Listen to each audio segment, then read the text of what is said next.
Bonjour à tous, aujourd'hui une clé pour réussir dans sa vie, apprenez à vous consacrer du temps pour vous faire plaisir.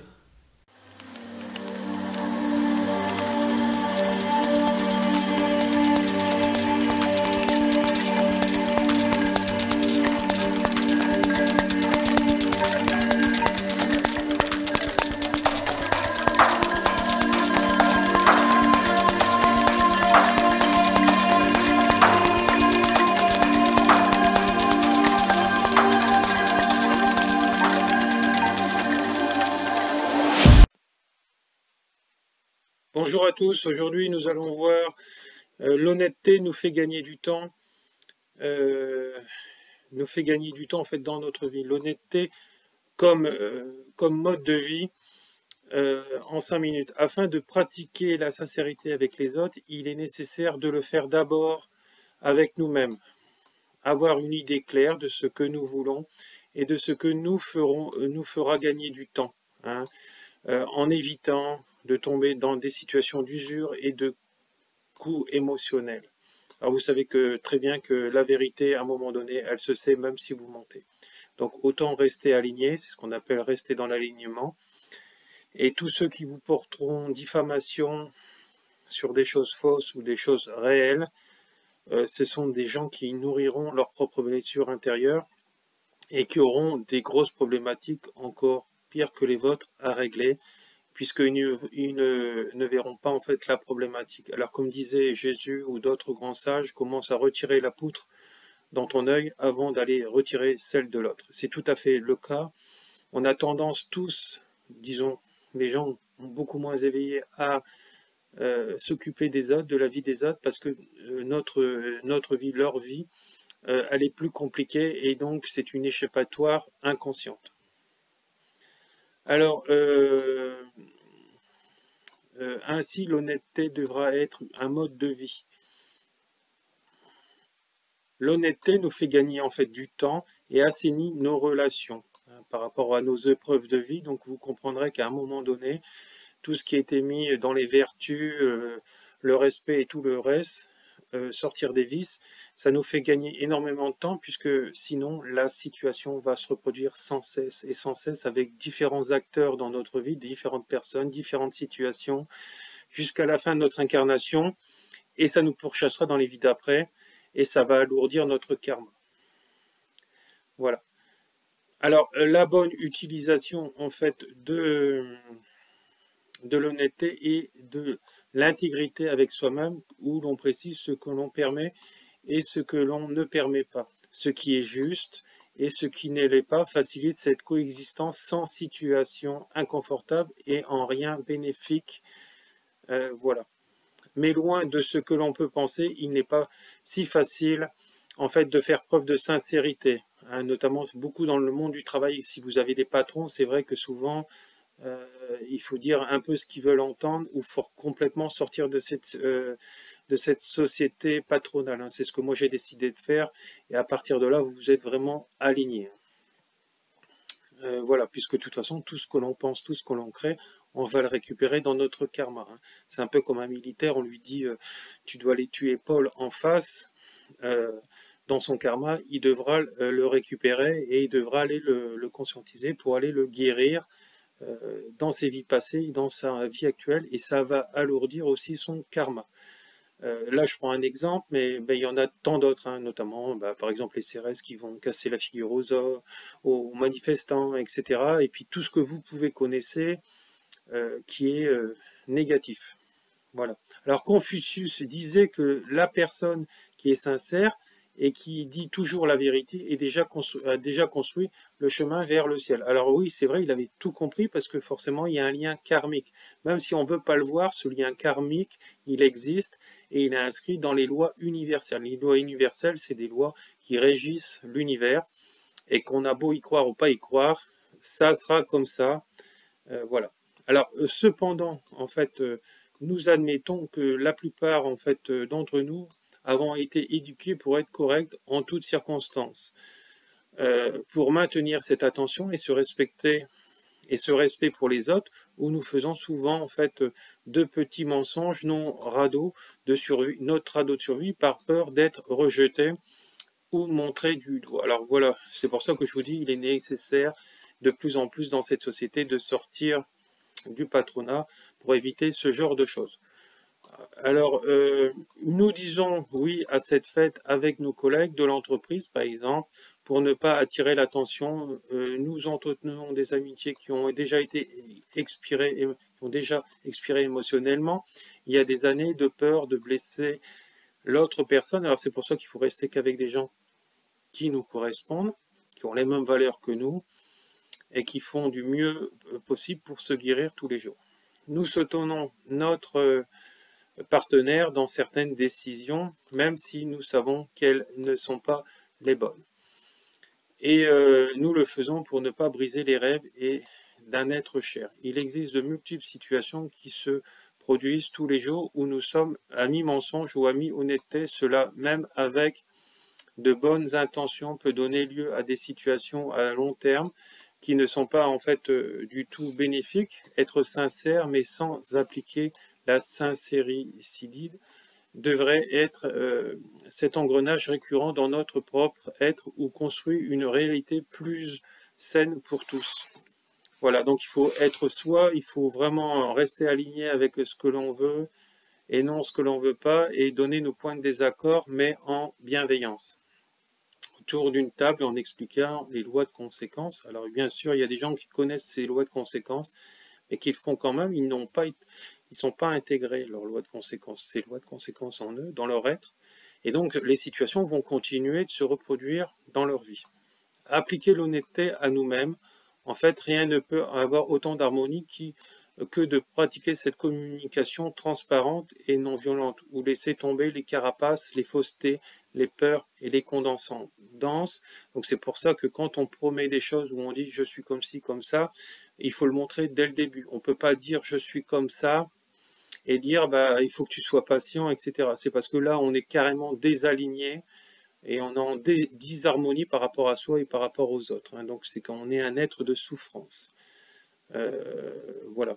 Parce que on se montre tel qu'on est dès le début. Voilà. Alors, il y a ceux qui se vantent d'être toujours corrects et respectueux, alors qu'en réalité, ils sont en fait des experts en fait dans l'art de l'hypocrisie, la manipulation, en prétendant des sentiments, comportements ou d'idées contraires au vrai. Hein, on le voit beaucoup dans le monde du travail. Nombreux sont ceux qui parcourent le monde découragés, ceux qui pensent à une chose et disent à une autre, ceux qui ressentent une réalité concrètes et finissent par se comporter l'inverse. Vivre en désaccord en termes de pensée, désir, action et communication génère un grand inconfort et peut conduire en fait à long terme à des situations de grand malheur. Des études comme celles menées en fait par l'université du Danemark du Sud par le docteur Stephen Rosenbaum nous le montrent clairement. En fait, l'honnêteté devrait être la norme dans notre société. La sincérité nous permet d'économiser des coûts de toutes sortes, émotionnels, relationnels, professionnels, etc. C'est un principe de bien-être pour nous-mêmes et pour les autres. Hein. C'est pour ça qu'il faut rester aligné avec ce qu'on dit et ce qu'on fait. Hein. Penser en accord avec ses actes. Hein. C'est ça l'alignement. Si on promet ou on dit qu'on fait et qu'on ne fait pas, on est complètement en disharmonie et ça veut dire qu'on devra vivre ces lois de conséquences avec d'autres personnes après dans notre vie. Alors, mais comment l'appliquer? Comment commencer à en faire bon usage? Voici quelques clés. Comment être honnête avec vous-même. Il y a des voix intérieures qui renforcent nos peurs. Dites ceci à votre patron, à votre ami, à votre père, où ils vont se fâcher contre vous. Alors, vous savez très bien que quand vous avez une pensée négative, c'est à 99% faux. Hein, vous avez beau dire, vous avez une intuition, vous êtes médium, ceci, cela. Si vous n'avez pas déclenché ce travail sur vous, vos perceptions sont erronées. Hein, c'est-à-dire c'est lié à vos guerres intérieures, à vos croyances limitantes, à vos comportements. Je dis bien à vos comportements. Souvent, certaines femmes ou certains hommes disent tu me trompes. Ou celle-là elle te drague, ceci, cela, mais parce que justement derrière il y a une graine qui est semée chez cette personne-là, et c'est cette personne-là, arrivée à un moment donné, qui va faire cette erreur. Hein. Plus on va penser, plus on va y croire, plus cette réalité va devenir cette réalité dans notre vie. Alors méfiez-vous de ces pensées pernicieuses, c'est pour ça qu'il faut s'installer dans le moment présent. Et non dans la projection de « il va arriver ceci, celle-là elle va faire ceci, ou celui-là va faire ça ». Il existe des différences qui dressent de véritables en fait barricades qui nous empêchent de dire et de faire de ce que nous voulons vraiment. Tous ces univers en fait psychologiques s'internent nous empêchent non seulement d'être authentiques, mais ils entravent aussi notre croissance. Soyons clairs, celui qui veut être sincère avec les autres doit d'abord l'être avec soi-même. Moi, je le vois, j'ai énormément progressé depuis que je travaille pour moi, que je suis moi-même mon propre patron. Puisque à longueur de journée, je peux faire ce que je veux, je fais mes soins, je fais tout mon travail, j'écris mes livres, et voilà. Et puis je travaille donc pour moi, sur moi, et donc je travaille aussi sur les autres parce qu'ils me l'ont demandé. Voilà, dans mes thérapies. Alors c'est pour ça qu'on a plus de temps à s'accorder. Et cela existe de pratiquer un dialogue interne sincère et courageux où nous pouvons nous demander ce que nous voulons et dont nous avons besoin. Les mensonges ou en fait la malhonnêteté nous rendent captifs du malheur. Être honnête nous fait gagner un temps précieux, éviter par exemple de consacrer du temps et des efforts à des personnes et à des pratiques ou à des dimensions qui ne correspondent pas à vos désirs ou à vos valeurs. Si nous pouvions pratiquer une vraie honnêteté, nous gagnerons en fait la confiance des uns et des autres. Voilà. Alors n'oubliez pas que vous serez toujours testé dans l'univers par rapport à vos problématiques. Par exemple, actuellement on parle beaucoup des vices, les vices de toutes sortes que vous connaissez.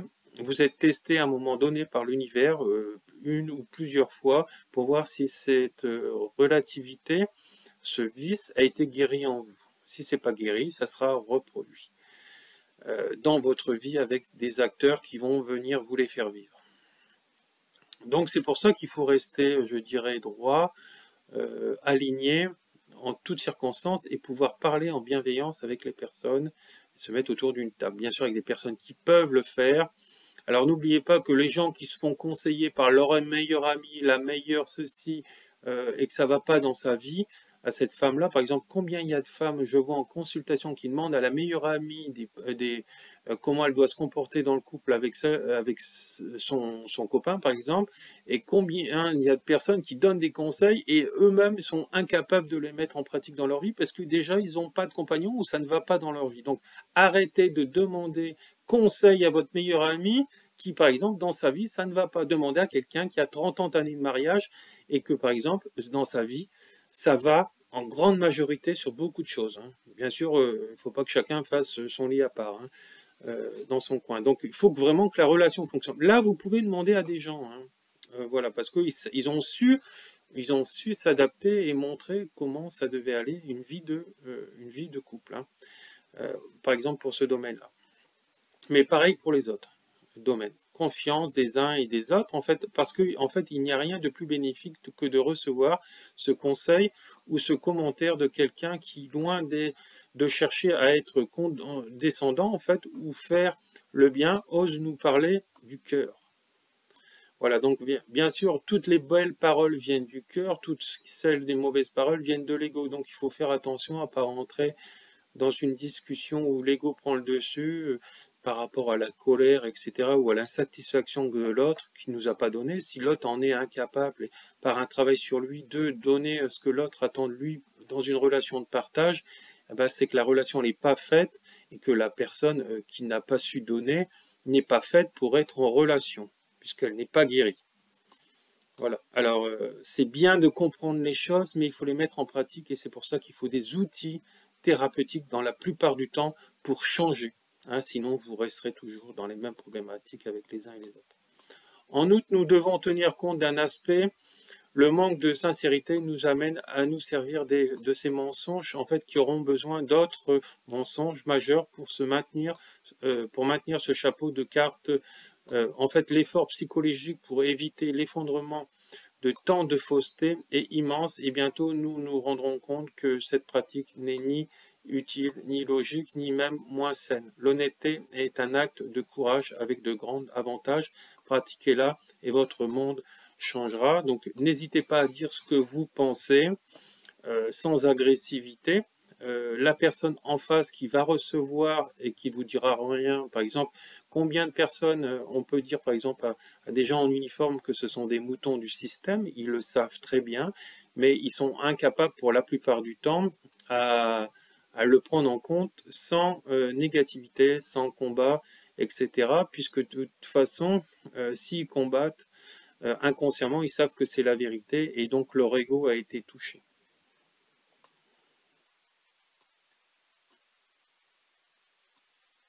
Donc Brad Besson et Alison Merian, deux psychologues en fait experts en éducation des enfants, soulignent dans leur livre Éduquer aujourd'hui que les enfants en fait mentent à leurs parents plus souvent qu'ils ne le croient pour un fait très fondamental. Ils choisissent en fait de recourir au mensonge pour rendre leurs parents heureux et ainsi répondre à leurs attentes envers eux.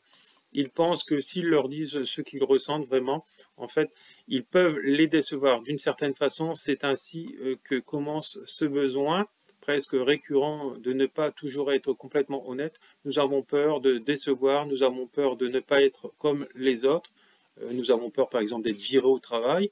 En fait, peur de générer des distances ou des pertes des relations. Cependant, nous devons être clairs à ce sujet, car lorsque nous agissons de cette manière, celui que nous trahissons en réalité, c'est nous. Être sincère peut avoir un impact ou surprendre à long terme. Cependant, cela en vaut la peine, parce qu'en fait, nous créons des scénarios sains, plus heureux et plus significatifs en partageant notre vie avec ceux qui comptent vraiment. Mettons en pratique tout cela. Donc voilà, donc c'est important d'être sincère, d'être honnête, d'être respectueux et de rester en fait dans toutes ces vertus euh, qui, euh, qui ont été en fait enseignées depuis le temps, depuis l'époque